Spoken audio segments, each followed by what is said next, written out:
what we call inconsistent public health messages. Why? Because it's not the science that was really heard during the early part of the pandemic.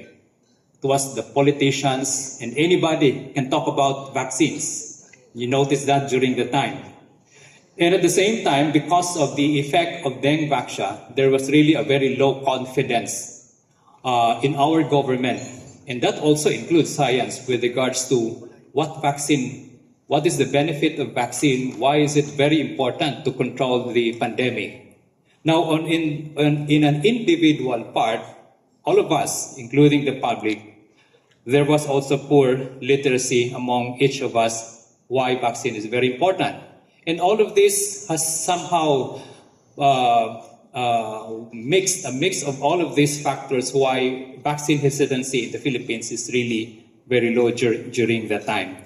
And of course, to mention the other effect, which is the overarching effect, the elephant in the room, what we call the dengue vaccine controversy. So during that time, there was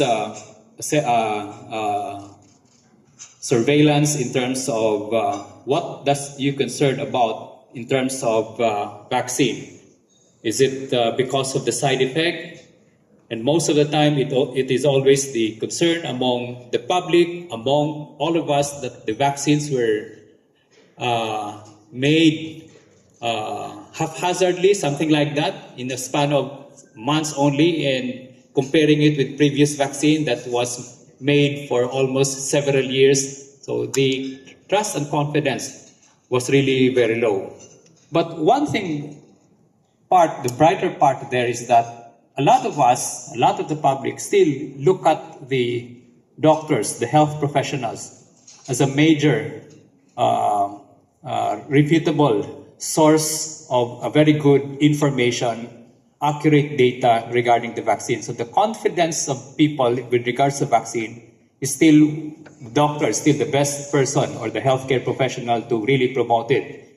And this is followed by WHO, family and friends, then you have local health workers, and then you have a very low recommending party there, the government health officials, and of course it's always expected the politicians should be the least that you should rely on in terms of recommending something like a vaccine.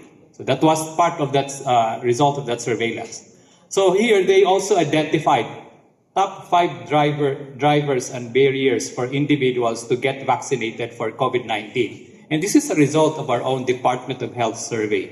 So what were the drivers that one would likely get the vaccine? And I think this was really the resonant opinion of all people, that I want to get the vaccine because I want to be protected. I want to protect my family. I want to protect the vulnerable population in my family.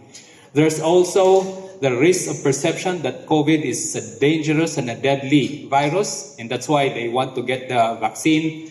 And look at here, 33.1% FDA approval or Department of Health government endorsement of vaccines. So that also played a very important role for as a driver to get vaccinated. But you also have to look at it again. What were the barriers? And these particular barriers are somehow made us look at how we should approach in terms of increasing vaccine acceptance, like addressing the side effects of vaccine, which is always something that we would like to get to the public, that there are side effects, but these are side effects that are temporary and self-limited.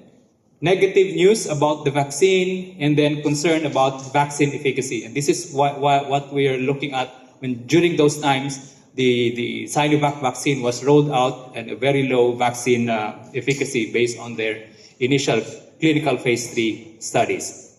So as we move on, comes November 2022, the Philippines was able to be on track to achieve the WHO target of 70% of vaccine coverage by mid-2022.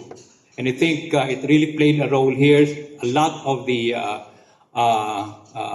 collaborating agency, not only aside from the Department of Health, there are a lot that we can say made this possible. So during this time, the Philippines vaccinated 65% of its target population. Okay?